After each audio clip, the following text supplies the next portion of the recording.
नंगे तो होके नहाते हैं बोलो तुम। सारी औरत नंगी हो मेरी औरत के ऊपर 200 आदमी चढ़ गया, हमारा 25 पूरा पैसा गया। भगदड़ मच्छी भगदड़ जी यहाँ मची पर आधे घंटे तक पुलिस नहीं थी। जी मैं भी यही था। मरते मरते लोग बचे। हम महाराष्ट्र से आए, हमारा पैसा खो गया, हमारे कपड़े खो गए, हम जाएंगे कैसे? आवे मेरे मम्मी के कपड़े चले गए, नंगे हो गए मेरी मम्मी। बोल रहे नंगे होके नहाते नहीं क्या? नंगी हुई तो क्या हो गया? ऐसा बोल रहा है। उसको बोलिए तेरी बीवी को नंगी पिराए, जब जाने नंगा क्या होता है। ऐसा जवाब दे रहे हैं। दिया बोला, उसने बोल के गया। जवाब दिया है। वहाँ पर मैं जाके बोला नंगी हुई तो क्या पूछो हो इनके गया? सामने।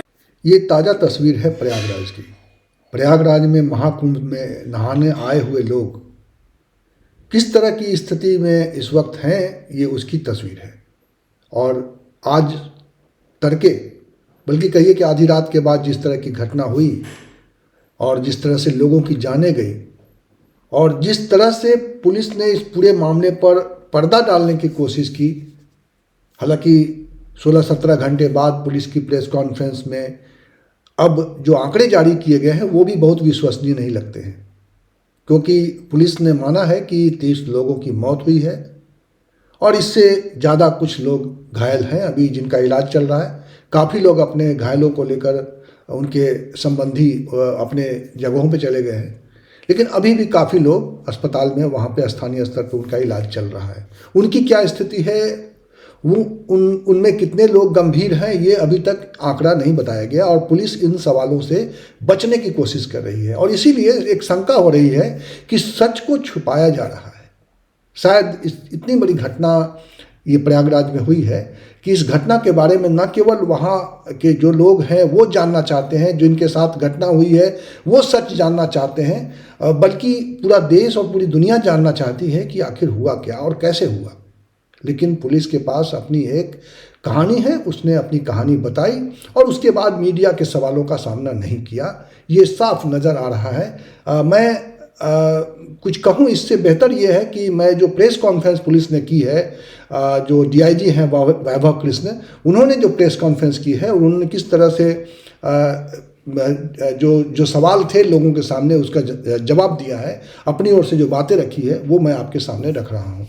लेकिन ये मामला बहुत ही गंभीर है और मुझे लगता है कि इसमें जांच होनी चाहिए और ये सामने आना चाहिए कि किस तरह से ये घटना हुई, कौन लोग इसके लिए दोषी थे। इसके लिए किसी को तो उसकी पहचान करनी पड़ेगी, क्योंकि ये बड़ा सवाल है कि लाखों की संख्या में लोग वहाँ पर आ रहे हैं और सरकार तो दावा कर रही है कि करोड़ों करोड़ लोग स्नान कर रहे हैं हर रोज़। और ख़ासतौर पे जो विशेष स्नान के दिन जो है बड़ी संख्या में स्नान करने के दावे किए जा रहे हैं, बड़ी संख्या में लोगों के महाकुंभ पहुँचने के दावे किए जा रहे हैं। और उन दावों के बीच में जिस तरह से ये घटना हुई है और जिस तरह के ये सवाल सामने आए हैं, उससे एक ऐसी शंका तो बन ही गई है।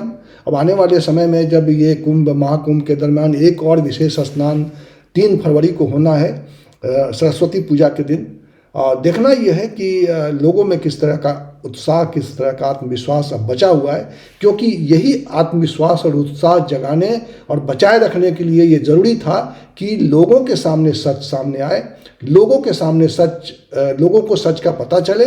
लेकिन ऐसा लगता है कि पुलिस ने और प्रशासन ने अभी फिलहाल सच पर पर्देदारी करने की कोशिश की है। अब देखना ही है कि मीडिया का कितना दबाव बन पाता है, कितना विपक्ष के नेताओं का दबाव बन पाता है, क्योंकि जब विपक्ष कुछ सवाल उठाता है, विपक्ष कुछ बात कहता है, तो उसको इस रूप में भी प्रचारित किया जाता है कि इस तरह की घटनाओं पर राजनीति हो रही है। लेकिन क्या विपक्ष को इस तरह की घटनाओं पर सवाल पूछने का अधिकार नहीं है? क्या सत्ता पक्ष के लोगों को भी इस तरह का सवाल नहीं पूछना चाहिए कि यह घटना आखिर हुई कैसे? जब इतना बड़ा इंतजाम, इतने बड़े इंतजाम का दावा किया जा रहा था, जब ये दावा किया जा रहा था कि ये दुनिया का सबसे बड़ा ये कुंभ आयोजित हो रहा है और ये इतने सालों बाद इतना महत्वपूर्ण कुंभ है और इसमें हमने इतने सारे लोगों को निमंत्रण दिया है, तो हमारी क्या व्यवस्था है? हम कैसे इस तरह की घटनाओं को टाल सकते हैं? क्या अगर सरकार मानती है कि 30 लोगों की ही मौत हुई है, तो क्या 30 लोगों की मौत उसके लिए कोई मायने नहीं रखती है? तो इस घटना पर से पर्दा हटना चाहिए, इस घटना का सच सामने आना ही चाहिए। बहरहाल हम आपके सामने ये वीडियो रख रहे हैं, जो प्रेस कॉन्फ्रेंस हुई है इस वक्त थोड़ी देर पहले वैभव कृष्ण ने जो कुछ कहा है और जिस तरह के सवालों पर वो उठकर चले गए, वो सब आप देखिए। महाकुंभ प्रयागराज में मौनी अमावस्या का मुख्य स्नान पर्व था 29 जनवरी 2025 को। इसमें ब्रह्म मुहूर्त से पूर्व प्रातः 1 बजे से 2 बजे के मध्य मेला क्षेत्र में अखाड़ा मार्ग पर भारी भीड़ का दबाव बना और इस भीड़ के दबाव के कारण दूसरी ओर के बैरिकेड्स टूट गए और भीड़ के लोग बैरिकेड्स मारकर दूसरी तरफ ब्रह्म मुहूर्त के स्नान का इंतजार कर रहे श्रद्धालुओं को कुचलना शुरू कर दिया। यद्यपि प्रशासन ने तत्काल राहत और बचाव कार्य करते हुए ग्रीन कॉरिडोर बनाया और एम्बुलेंस के माध्यम से लगभग 90 घायलों को अस्पताल तक पहुंचाया, परंतु इसमें से दुर्भाग्यपूर्ण तरीके से 30 श्रद्धालुओं की दुखद मृत्यु हो गई है।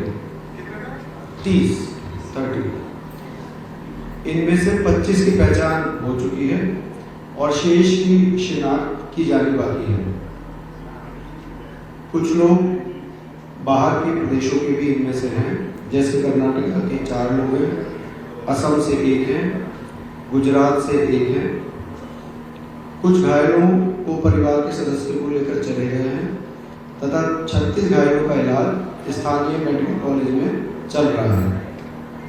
श्रद्धालुओं की सुविधा के लिए मेला प्रशासन द्वारा हेल्पलाइन नंबर 1920 जारी किया गया है, जिस पर यदि कोई व्यक्ति गायब है तो उसके संबंध में जानकारी प्राप्त की जा सकती है।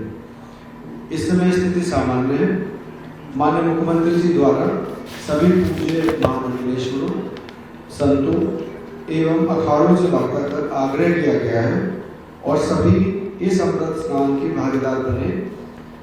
सभी पूज्य शंकराचार्य, पूज्य आचार्य महामंडलेश्वर एवं अखाड़ों के द्वारा श्रद्धालुओं की सुविधा का ध्यान रखते हुए कुछ विलंब से अमृत स्नान आज किया गया, जो कि आज सकुशल संपन्न कराया गया।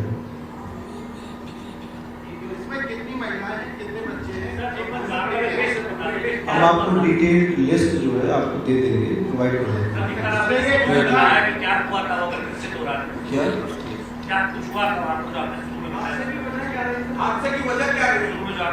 देखिए, ये मेला क्षेत्र में अखाड़ा क्षेत्र में barricades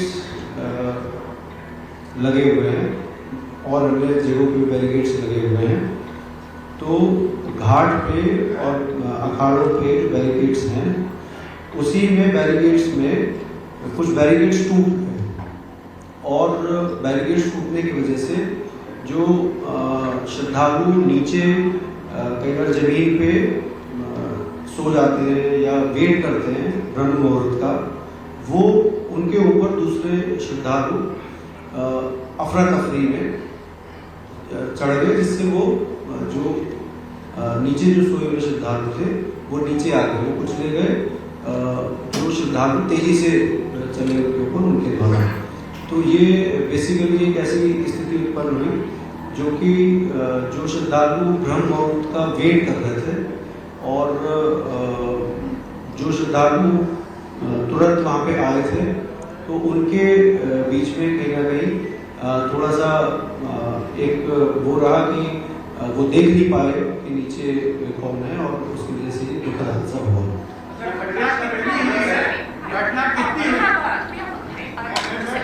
I would like to brief one more point. एक चीज मैं और बताना चाहूँगा।